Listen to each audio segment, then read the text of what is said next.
This is a video, very short video about posture for a percussionist. Okay, so posture really details everything about the human body before you're making contact with the instrument. So my sticks or my mallets that I've got in my hands, how I hold those is actually part of my posture. The structure of my hand is considered part of the posture. And generally when we think of posture, we might do PE, and in PE they talk about posture, say, of a tennis player. So there's multiple tennis player postures that they use. Sometimes they're bending their knees and they're swaying back and forth, ready to catch a serve. And sometimes they're staying up straight or they're doing leaps. So in percussion though, we've really only got one, and that is this one. So people say to begin by spreading your feet shoulder width apart. Now I always found this really funny because you see this in yoga and stuff as well. How do you know really what shoulder width apart is, or if I mimic my shoulder width apart, is it truly actually what it's supposed to be? So what I like to do, and I'm a bit weirdo like this, but I like to actually spread my weight around like this on my different feet and sort of move my feet until I find, I'm pretty comfortable there.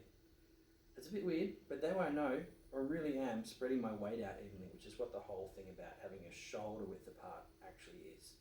So you might try that too. Just move your feet up and down, little tiny steps, shifting your weight, so your hips are sort of shifting on that way, and finding that even place that, now I'm spreading my weight out evenly across my feet. A little bend in the knee, tiny bend in the knee. Alright, now something else is we need to have a straight back and you need to have a straight neck. And so if you're going to look down your instrument, it's better not to extend your neck, but just tilt the chin in like this so you can look down at your instrument to play. So I've got my feet shoulder width apart, a little tiny gentle bend in the knee, so my knees are part of holding up my weight.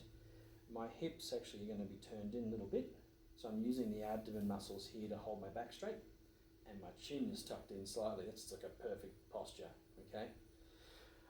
Alright, so now my hands are going to be holding the sticks like this. You're basically going to have your first finger on each stick wrapped around the stick, like that, not fully enclosing it, but like a triangle shape. And I refer to triangles when I teach.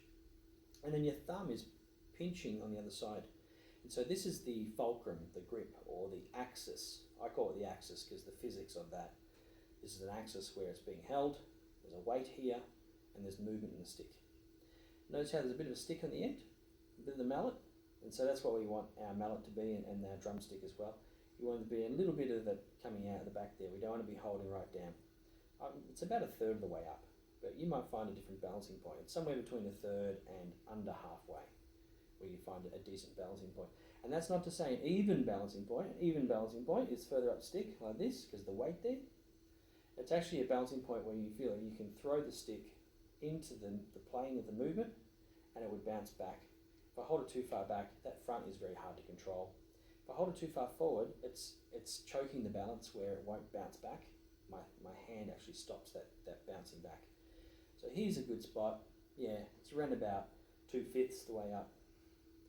Okay, and so you should be having like a bit of a V shape in terms of, if you were looking above me now, I'd have a V shape where my hands are actually bringing the mallets together, and my shoulders and my arms are actually just hanging down natural. So there's none of this. I'm not holding the sticks in. It's actually going to approach from the elbow, and the elbow, of course, is just going to hang from the shoulder naturally with that weight. A bit like something hanging off the end of a coat hanger. This is my coat hanger, and I've got my elbows hanging off them.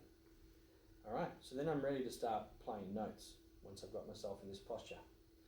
Alright, good luck. See if you can work on your posture. Maybe standing in front of a mirror or something is good. Also, make sure you have your instrument at a decent height. It shouldn't be higher than your belly button.